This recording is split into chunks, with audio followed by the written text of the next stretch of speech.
See, you got to be willing to step out of you so that you can watch God work. See, God can dream a bigger dream from you than you can ever dream for yourself. Who said it? Oprah Winfrey. What? And that's my dream right there. What? I'm beyond Oprah. What? Yes, Oprah, I said it. So, what you guys need to realize is your dreams have to be so big they scare you. Had I dreamed I was going to be on that stage a year later, I would have been scared. Had God showed me that year, I would have been scared. And not to mention, I'm standing on the top stage and sitting right on the front row as Mickey Taylor of Essence Magazine, watching me speak. I say, yes, God. See, you don't know who will be in the room. Right. Always be ready. Never enter the room. My coach Sherwood says, be ready so you never have to get ready. Right. If I'm sitting in the audience and someone says, our speaker didn't show up, we need somebody, I'm going to be like, wait, let me get up. Just give me 5 minutes to go to the bathroom and I'm up. You got to be ready so you never have to get ready. And you have to have a brand that people are watching. Can I tell you, from that year, the first conference, to the next year, I didn't even know people were watching me, but I was getting phone calls for speaking events. And they would say, oh, I saw you at that conference and I watched you. And you were the same at the conference and the same as I watched you.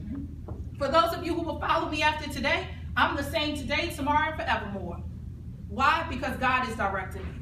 I know I don't have to change for circumstances. I am who I am.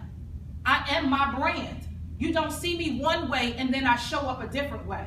Every time I show up in my power. I tell people all the time, I show up with my high beams on and I shine them bright, and I'm not going to dim them for anyone. In fact, you need to shine yours bright. Right. I don't want you to dim yours. Right. But as women, we always feel like we got to dim our lights so that we don't outshine our sister. No, she should be ready to step up and shine with you. It ain't about outshining. Stop thinking it's always about competing. It's about collaborating. When you can realize that, when all women will realize that and jump on board with that, can I tell y'all, we would be taking over. Men wouldn't stand a chance in the entrepreneurial journey. That's right. And other people wouldn't stand a chance in the entrepreneurial journey because we would be dominating the scene. But we are so wrapped up in competition that we don't realize. So most people would say, well, why would you follow Sherwood? Because she a speaker and you a speaker. She brings what she brings and I bring what I bring. So people say, well, don't you feel intimidated? Absolutely not. I tell people all the time, when I get on stage, they never gonna rock it like I do. Because they don't have my story, they don't have my tenacity, and they don't have my drive. They have their own. That's right. That's why other speakers walk in their own lane. So whatever business you're in, you should never feel like someone else in that business is your competition. Right. They are walking in their lane and you're going to walk in yours. If you guys both implement the same exact program, people are going to resonate to yours and people will resonate to theirs. That's right. Because they see difference in who? You. The thing is you. They know you're producing and selling the product. So they're coming after you're the one who attracts them. Not the product necessarily, because they know they're learning from you. And they built love and like and trust you now. So now they're going to you.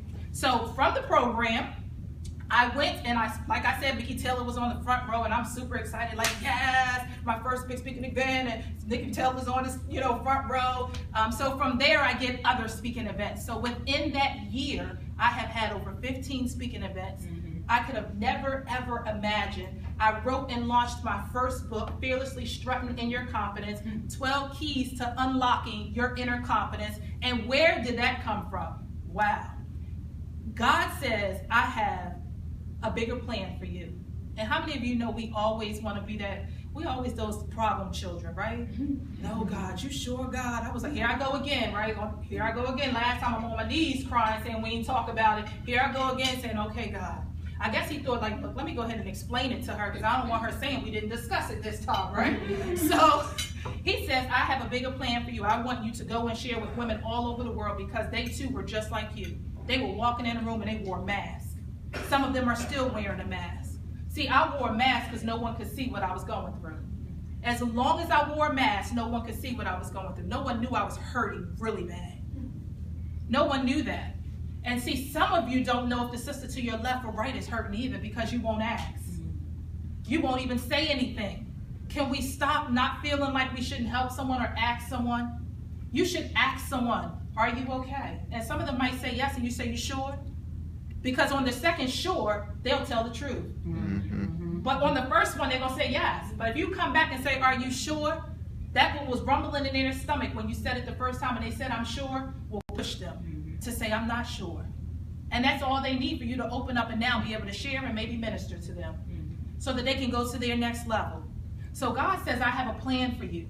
You're going to get over where you are right now in this broken stage. And I'm like, oh, yes, I'm ready. I don't want to be broken no more. I don't want to be broken anymore because I was broken. I didn't love myself. I didn't even like myself probably.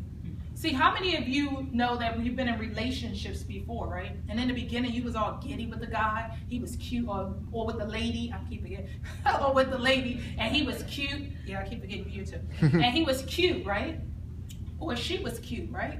So you were all giddy, and y'all was going out on dates, and you was bringing, everything was so nice. And then something went a little bit wrong, and you stopped paying them attention. You didn't want to be bothered. You could care less if you even talk to the person, right? Well, some of you treat your own self